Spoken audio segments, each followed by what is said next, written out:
का हो जाइत अगर ई कलयुग में महाभारत वाला युद्ध हो जाइत? वो कहाँ? अपना बिहार में। शंखनाद से पहले ही यहाँ युद्ध के परिणाम आ जाइत। राजा उहे रहित, सिंहासनो उहे रहित, बाकी रातों रात दरबारी बदला जाइत। ऊंट के करवट लेवे से पहले पाला बदला जाइत। छल प्रपंच के खेला देख के मामा शकुनी के पासा भी लजा जाइत।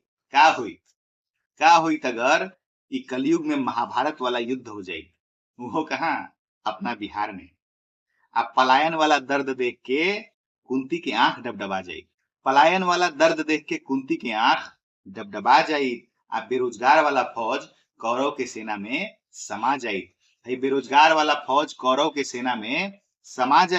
व्यवस्था सुधारे खातिर आखिर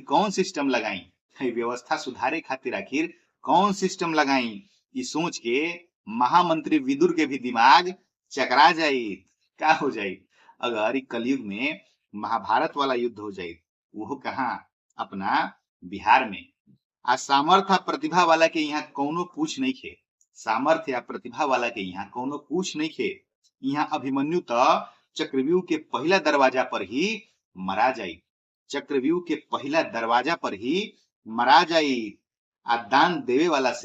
दान देवे वाला से यहाँ छीन के खाए वाला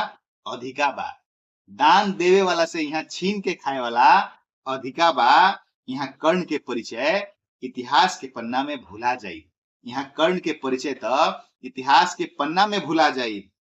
का हो जाई अगर ई कलयुग में महाभारत वाला युद्ध हो जाए? वो कहाँ?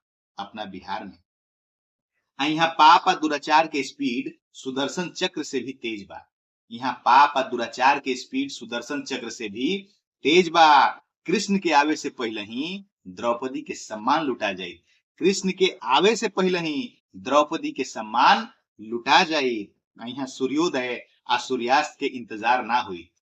यहाँ सूर्योदय और सूर्यास्त के इंतजार ना हुई। यहाँ गदा और गांडीव से प्रहार ना हुई। यहाँ भीष्म के प्रतिज्ञा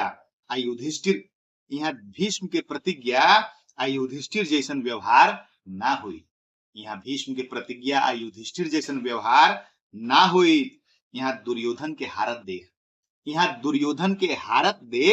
गांधारी के संकल्प कहिए टूट जाई। का होइत अगर ई कलयुग में महाभारत वाला युद्ध हो जाए? वो कहाँ? अपना बिहार में।